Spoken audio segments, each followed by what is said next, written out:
ନମସ୍କାର ଦର୍ଶକ ବନ୍ଧୁ, ଆପଣମାନଙ୍କୁ ସ୍ୱାଗତ ଜଣାଉଛି ବିକୁ ପବ୍ଲିକେସନ୍ ୟୁଟ୍ୟୁବ୍ ଚ୍ୟାନେଲକୁ। ଆଜି ଆମେ ଏହି ଭିଡ଼ିଓ ଜାଣିବା ସୁଭଦ୍ରା ଯୋଜନା ବିଷୟରେ। ନୂଆ ଅପଡେଟ୍ ଆସିଯାଇଛି।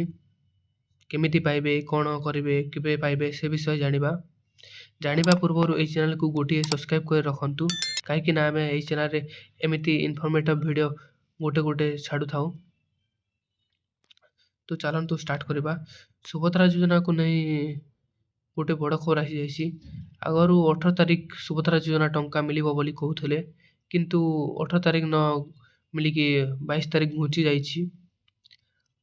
ଏବଂ ଏଇଟା କେଉଁମାନଙ୍କୁ ମିଳିବ? ଯେଉଁମାନେ ନୂଆ କରି ଅନଲାଇନ୍ କରିଛନ୍ତି ଏବଂ ତାଙ୍କର ବ୍ୟାଙ୍କ ସବୁ ଠିକ୍ ଅଛି ସେମାନଙ୍କୁ ମିଳିବ। ଏବଂ ଯେଉଁମାନେ ଆଗରୁ ପାଇନଥିଲେ, ରିଜେକ୍ଟ ହେଇଥିଲା, ସେମାନଙ୍କୁ ମିଳିବ। ଏବଂ ଯେଉଁମାନଙ୍କର ଥାର୍ଡ଼ କିସ୍ତିଟା ରିଜେକ୍ଟ ହେଇଥିଲା ଏବଂ ଏପ୍ରୁଭ୍ ହେଲାଣି ବୋଲି କହୁଛନ୍ତି, କିନ୍ତୁ ଏଇଟା କନଫର୍ମ ନାହିଁ। କାହିଁକିନା ଓଡ଼ିଶା ସରକାର ଗୋଟେ ଲିଷ୍ଟ ଜାରି କରିଲେ ଜଣାପଡ଼ତା ଯେଉଁ କେଉଁମାନଙ୍କୁ ମିଳିବ, କେଉଁମାନଙ୍କୁ ନ ମିଳିବ ସେମାନଙ୍କୁ ଜଣାପଡ଼ତା।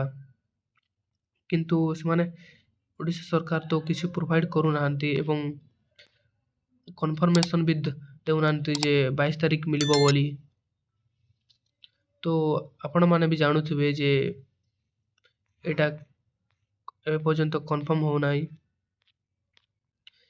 ଏବଂ ଓଡ଼ିଶା ସରକାର ଆଗରୁ ଇଲେକ୍ସନ୍ ପୂର୍ବରୁ କହିଥିଲେ ଯେ 50,000 ଟଙ୍କା ମହିଳାମାନଙ୍କୁ ଯୋଗାଇ ଦିଆଯିବ ବୋଲିକରି। କିନ୍ତୁ ପରେ ଇଲେକ୍ସନ୍ ପରେ ସେମାନେ ମହିଳାମାନଙ୍କୁ କହିଲେ କି 5,000 କରି 2ଟା କିସ୍ତି କରି ବର୍ଷକୁ ମିଳିବ ବୋଲି କହିଦେଲେ। ଏବଂ କେଉଁ ମାସରେ ମିଳିବ, କେଉଁ ମାସରେ ମିଳିବ କି ଗୋଟିଏ ରାକ୍ଷୀ ପୂର୍ଣ୍ଣିମାରେ ମିଳିବ ଏବଂ ମହିଳା ଦିବସରେ ମିଳିବ ବୋଲି କହିଲେ।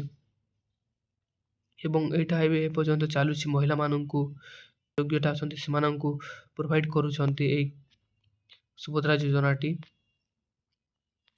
ଏବଂ ଏଇଟା ସୁଭଦ୍ରା ଯୋଜନା ସମସ୍ତ ମହିଳାମାନଙ୍କୁ, ଯେଉଁମାନଙ୍କୁ 21 ବର୍ଷରୁ ଅଧିକ ହୋଇଛନ୍ତି ସେମାନଙ୍କୁ ହିଁ ପ୍ରୋଭାଇଡ଼ କରୁଛି। ଏଇଟା DVD ମାଧ୍ୟମରେ ପ୍ରୋଭାଇଡ଼ କରୁଛି। এই ଭିଡ଼ିଓଟା ଆପଣମାନଙ୍କୁ ଭଲ ଲାଗିଲା ଗୋଟିଏ ଲାଇକ୍ କରିଦିଅନ୍ତୁ ଏବଂ ସବସ୍କ୍ରାଇବ୍ କରି ରଖନ୍ତୁ ଏହି ଚ୍ୟାନେଲକୁ।